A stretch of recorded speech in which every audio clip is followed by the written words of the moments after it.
வணக்கம். ஆகாஷவாணி மாநில செய்திகள் வாசிப்பவர் பிஸ்மி காலின்ஸ். தலைப்புச் செய்திகள். நாட்டின் 79வது சுதந்திர தினத்தை ஒட்டி குடியரசுத் தலைவர் திருமதி திரௌபதி முர்மு நாட்டு மக்களிடையே இன்றிரவு 7 மணிக்கு உரையாற்றுகிறார். 2047ஆம் ஆண்டு இந்தியா வல்லரசு நாடாக உருவெடுக்கும் என்று மத்திய தகவல் ஒலிபரப்புத்துறை இணையமைச்சர் டாக்டர் எல். முருகன் நம்பிக்கை தெரிவித்துள்ளார். நம் கலாச்சாரத்தை வலுப்படுத்த தாய்மொழி கல்வி இன்றியமையா பங்காற்றுவதாக மத்திய கல்வி அமைச்சர் திரு தர்மேந்திர பிரதான் கூறியுள்ளார். தமிழகத்தில் இளைஞர் நலன் விளையாட்டு மேம்பாட்டுத்துறை சார்பில் 37 கோடி ரூபாய் மதிப்பிலான திட்டங்களை முதலமைச்சர் திரு மு.க. ஸ்டாலின் இன்று தொடங்கி வைத்தார்.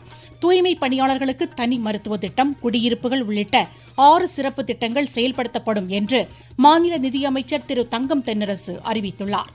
இனி விரிவான செய்திகள். நாட்டின் 79வது சுதந்திர தினத்தை ஒட்டி குடியரசுத் தலைவர் திருமதி திரௌபதி முர்மு நாட்டு மக்களிடையே இன்றிரவு 7 மணிக்கு உரையாற்றுகிறார். ஆகாஷவாணி, தூர்தர்ஷன் அலைவரிசைகளில் இது நேரடி ஒலிபரப்பப்படும். குடியரசுத் தலைவர் உரையின் தமிழாக்கம் இன்றிரவு 9:30 மணிக்கு ஆகாஷவாணியில் ஒலிபரப்பாகும்.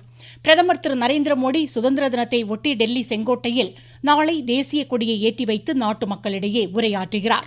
2047ஆம் ஆண்டு வளர்ச்சியடைந்த பாரத பாதையில் அரசின் தொலைநோக்கு பார்வையுடன் தேசம் எழுச்சியுடன் முன்னேறி செல்லும் நிலையில் புதிய பாரதம் என்ற கருப்பொருளுடன் சுதந்திர தின கொண்டாட்டங்கள் இடம்பெறுகின்றன.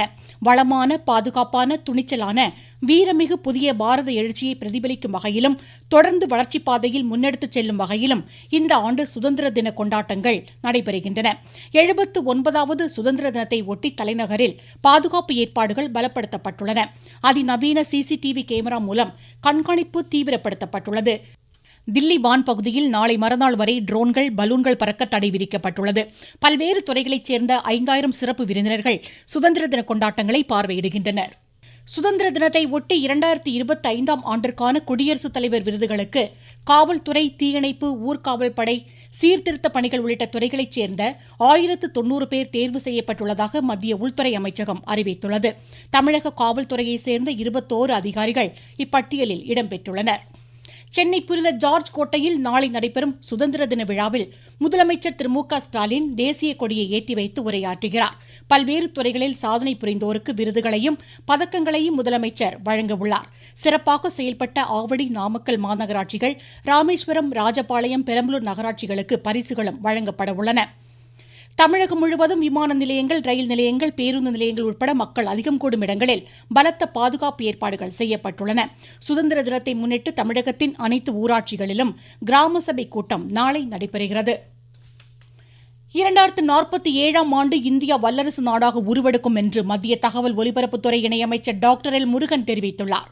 சென்னை அருகே ஆவடியில் இல்லம் தோறும் மூவர்ண தேசிய கொடி ஏற்றுவதை வலியுறுத்தும் பேரணியை இன்று தொடங்கி வைத்து பேசிய அமைச்சர், பிரதமர் திரு நரேந்திர மோடி தலைமையில் கட்டமைப்பு, பொருளாதாரம், அதிகாரமய மேம்பாட்டிற்காக உறுதியான நடவடிக்கைகள் எடுக்கப்படுவதாக கூறினார்.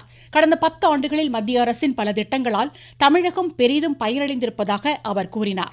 சாலை, ரயில், விமான போக்குவரத்துகள் விரிவுபடுத்தப்பட்டு வந்தே பாரத், அதிநவீன ரயில் சேவைகள் அதிகரிக்கப்பட்டுள்ளதாக கூறினார். உள்நாட்டு பொருள் உற்பத்தியை ஊக்குவிப்பதற்கான பிரதமரின் தொலைநோக்கு பார்வையால் ஒரு மாவட்டம் ஒரு உற்பத்தி பொருள் திட்டத்தின் கீழ் உள்ளூர் பொருட்கள் உலக அரங்கிற்கு எடுத்து செல்லப்பட்டிருப்பதாக தெரிவித்தார். நாம் இன்றைக்கு உலகத்திலேயே 4வது மிகப்பெரிய பொருளாதார நாடாக இருந்து கொண்டிருக்கிறோம்.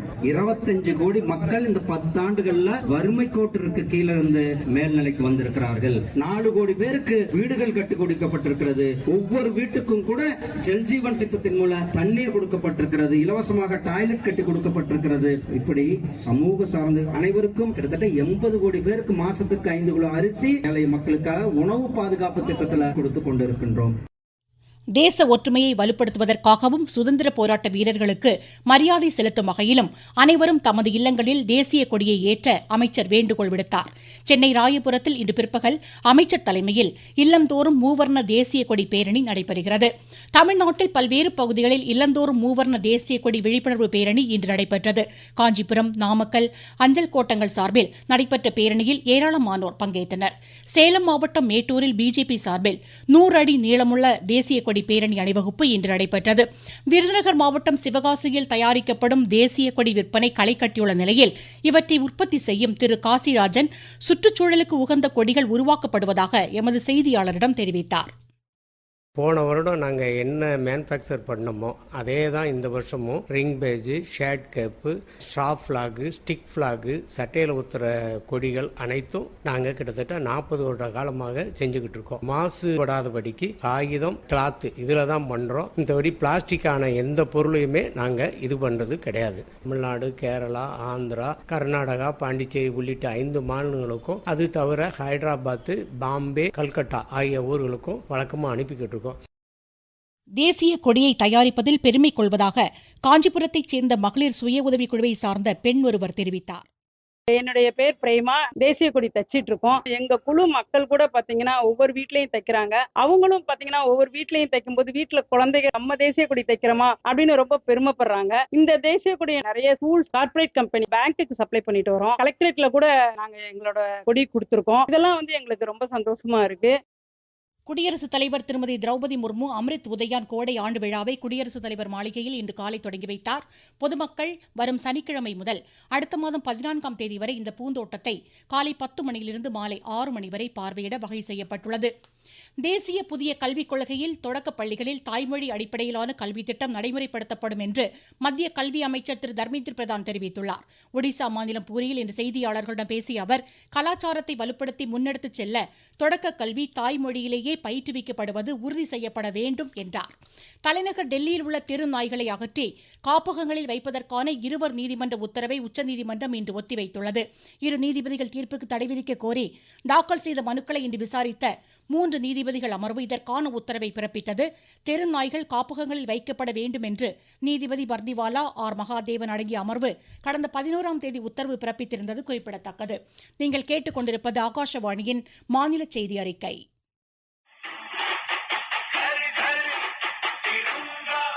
நேயர்களே, நாட்டின் சுதந்திர தினத்தையொட்டி இல்லந்தோறும் தேசிய கொடி ஏற்றும் இயக்கம் தற்போது நடைபெற்று வருகிறது. வரும் 15ஆம் தேதி வரை நடைபெறும் இந்த இயக்கத்தில் அனைவரும் பங்கேற்று தேசிய கொடியை ஏற்றி எடுத்துக்கொண்ட செல்ஃபி புகைப்படத்தை hargartiranga.com இணையதளத்தில் பதிவேற்றம் செய்வோம். மூவர்ண தேசிய கொடியை ஏற்றுவோம். நம் தேசத்தின் பெருமையை போற்றுவோம். தமிழகத்தில் இளைஞர் நலன் விளையாட்டு மேம்பாட்டுத்துறை சார்பில் 37 கோடி 38 லட்சம் ரூபாய் மதிப்பீட்டில் முடிவுற்ற திட்டப் பணிகளை முதலமைச்சர் திரு மு க ஸ்டாலின் காணொலி மூலம் இன்று திறந்து வைத்தார். புதுக்கோட்டை, திருப்பத்தூர், திருப்பூர் மாவட்டங்களில் 9 கோடி ரூபாய் செலவில் சிறு விளையாட்டு அரங்கங்கள் இதில் அடங்கும். தொடர்ந்து செங்கல்பட்டு மாவட்டத்தில் 700 கோடி ரூபாய் முதலீட்டில் 1000க்கும் மேற்பட்டோர் வேலைவாய்ப்பு பெறும் வகையில் புதிய ஆலை அமைக்கும் வகையில் ஜப்பான் நிறுவனத்துடன் புரிந்துணர்வு ஒப்பந்தம் முதலமைச்சர் முன்னிலையில் இன்று கையெழுத்தானது. தமிழ்நாட்டில் தூய்மை பணியாளர்களுக்கு 6 புதிய சிறப்பு திட்டங்கள் செயல்படுத்தப்படும் என்று மாநில நிதியமைச்சர் திரு தங்கம் தென்னரசு அறிவித்துள்ளார். முதலமைச்சர் தலைமையில் சென்னையில் இன்று நடைபெற்ற அமைச்சரவைக் கூட்டத்திற்கு பின் செய்தியாளர்களிடம் பேசிய அவர், தூய்மை பணியாளர்களுக்கு சிகிச்சை அளிக்க தனித்திட்டம், அவர்களின் குழந்தைகளுக்கு உயர்கல்வி, 30,000 குடியிருப்புகள், நகர்ப்புற உள்ளாட்சி அமைப்புகளில் இலவச காலை உணவு திட்டம் உள்ளிட்டவை செயல்படுத்தப்பட உள்ளதாக கூறினார். தூய்மை பணியாளர்கள் அனைவரும் வேலை நிறுத்தத்தை கைவிட்டு பணிக்கு திரும்ப வேண்டும் என அமைச்சர் கேட்டுக் கொண்டார். தூய்மை பணியாளர்கள் குப்பைகளை கையாளும் போது அவர்களுக்கு நுரையீரல் மற்றும் தோல் சம்பந்தமான நோய்களால் பாதிக்கப்படுவதற்கு அதிக வாய்ப்புகள் உள்ளன. எனவே இத்தகைய தொழில்சார் நோய்களை கண்டறிவதற்கும் சிகிச்சை அளிப்பதற்கும் தேவையான தனித்திட்டம் ஒன்று செயல்படுத்தப்படும். தூய்மை பணியாளர்கள் பணியின் போது இறக்க நேரிட்டால் பணியாளர்களுடைய குடும்பங்களுடைய எதிர்கால நலனையும் வாழ்வாதாரத்தையும் முழுமையாக உறுதி செய்யக்கூடிய வகையில் இந்த நிதி உதவியுடன் கூடுதலாக 5 லட்சம் ரூபாய் அளவிற்கு காப்பீடு இலவசமாக வழங்கப்படும். வளிமண்டல கீழடுக்கு சுழற்சி காரணமாக நீலகிரி, கோவை மாவட்ட மலைப்பகுதிகளில் இன்று கனமழைக்கு வாய்ப்பிருப்பதாக சென்னை வானிலை ஆய்வு மையம் தெரிவித்துள்ளது. டுனிஷியாவில் நடைபெறும் சர்வதேச டென்னிஸ் மகளிர் ஒற்றையர் காலிறுதியில் இந்தியாவின் தனிஷா கஷ்யப் இத்தாலியின் மெடலனாவை இன்று எதிர்கொள்கிறார். மீண்டும் தலைப்புச் செய்திகள். நாட்டின் 79வது சுதந்திர தினத்தை ஒட்டி குடியரசுத் தலைவர் திருமதி திரௌபதி முர்மு நாட்டு மக்களிடையே இன்றிரவு 7 மணிக்கு உரையாற்றுகிறார். 2047ஆம் ஆண்டு இந்தியா வல்லரசு நாடாக உருவெடுக்கும் என்று மத்திய தகவல் ஒலிபரப்புத்துறை இணையமைச்சர் டாக்டர் எல் முருகன் நம்பிக்கை தெரிவித்துள்ளார். நம் கலாச்சாரத்தை வலுப்படுத்த தாய்மொழி கல்வி இன்றியமையா பங்காற்றுவதாக மத்திய கல்வி அமைச்சர் திரு தர்மேந்திர பிரதான் கூறியுள்ளார். தமிழகத்தில் இளைஞர் நலன் விளையாட்டு மேம்பாட்டுத்துறை சார்பில் 37 கோடி ரூபாய் மதிப்பிலான திட்டங்களை முதலமைச்சர் திரு மு க ஸ்டாலின் இன்று தொடங்கி வைத்தார்.